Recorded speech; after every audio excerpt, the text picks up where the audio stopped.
విజయవాడలో తుపాకీ కలకలం. కార్డన్ సెర్చ్ చేస్తూ ఉండగా పోలీసులపై కాల్పులకు ప్రయత్నించాడు ఒక వ్యక్తి. బస్టాండ్ సమీపంలోని బాలాజీ హోటల్ దగ్గర ఈ ఘటన జరిగింది. ట్రిగర్ లాక్ కావడంతో ఛాంబర్ నుండి బుల్లెట్ బయటకు రాలేదు. వెంటనే పారిపోతున్న నిందితుడిని వెంబడించి పట్టుకున్నారు పోలీసులు. తెలంగాణకు చెందిన మురళిగా అతన్ని గుర్తించారు.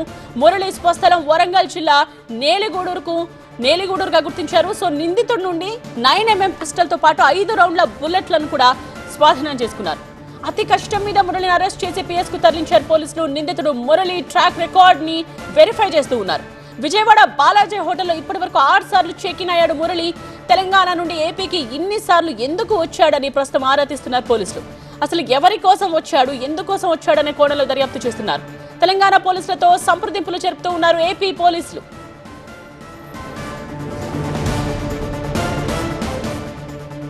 విజయవాడలో తుపాకీ కలకలం. కాల్పులకు ప్రయత్నించడంపై కృష్ణలంక సిఐ నాగరాజ్ ఏమంటున్నారో మా కరెస్పాండెంట్ వసంత్ రిపోర్ట్ చేస్తారు. ఆపరేషన్ వజ్రపహార్లో భాగంగా ఏపీ పోలీసులు అలాగే విజయవాడ పోలీసులతో పాటుగా ఈగల్ అధికారులు టాస్క్ ఫోర్స్ పోలీసులు సంయుక్తంగా చేపట్టినటువంటి ఆపరేషన్లో భాగంగా విజయవాడలో గన్ కలకలం రేపింది. ఈ తనిఖీల్లో గన్ను గుర్తించారు పోలీసులు. ప్రస్తుతం సిఐ నాగరాజ్ మనతో ఉన్నారు. సరే, ఏంటి మొదటిసారి ఇటువంటి పరిణామం వెళ్ళో రావడం, ఎవరో అతను తెలిసిందా, ఎక్కడి నుంచి వచ్చాడు, ఏంటి సార్? ఈ సాధారణ తనిఖీలో భాగంగా ఈరోజు ఉదయం 5 నుంచి బస్టాండ్లో చెక్ చేయడం జరుగుతుంది. ఇక్కడ ఉన్న డార్మెటరీలు అలాగే రెస్ట్ రూమ్స్, హోటల్స్ చెక్ చేయడం జరుగుతుంది. ఈ సందర్భంగా ఈ బాలాజీ డార్మెటరీలో రూమ్ నెంబర్ 9లో ఒక వ్యక్తి అనుమానాస్పదంగా ఉండటంతో మా సిబ్బంది అతను ప్రయత్నించడం జరిగింది. ఈ సందర్భంలో అతను వెపన్ తీసి చంపేస్తానని బెదిరించి తర్వాత పట్టుకునే క్రమంలో పారిపోవడం జరిగింది. అతని వివరాలు అయితే మురళి వరంగల్ అని తెలిసింది.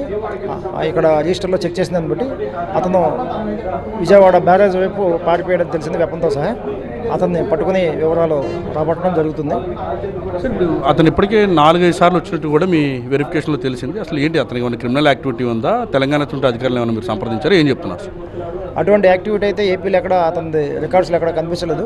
తెలంగాణ అధికారులను కూడా సంప్రదించడం జరిగింది. వారి వివరాలు తెలియజేశాక పూర్తి అవగాహన కలుగుతుంది అతని క్రిమినల్ హిస్టరీ మీద. అతను విచారిస్తున్నారు సార్, మీ అదుపులో ఉన్నాడా, అసలు ఏమయ్యాడు సార్? అతను ఇంకా అరెస్ట్ చేయలేదు, అతను ఇంకా దొరకలేదు. అతని గురించి గాలించడం జరుగుతుంది.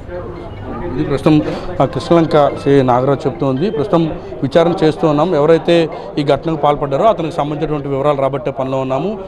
అతనికి సంబంధించి ఇప్పటివరకు క్రిమినల్ యాక్టివిటీ ఏమీ ఆంధ్రప్రదేశ్లో రికార్డు కాలేదు. తెలంగాణ అధికారులతో సంప్రదింపులు జరుపుతున్నట్టు కూడా ఇటు సిఐ నాగరాజ్ అయితే చెప్పారు. కెమెరా పర్సన్ సురేంద్రతో వసంత్ టీవీ విజయవాడ.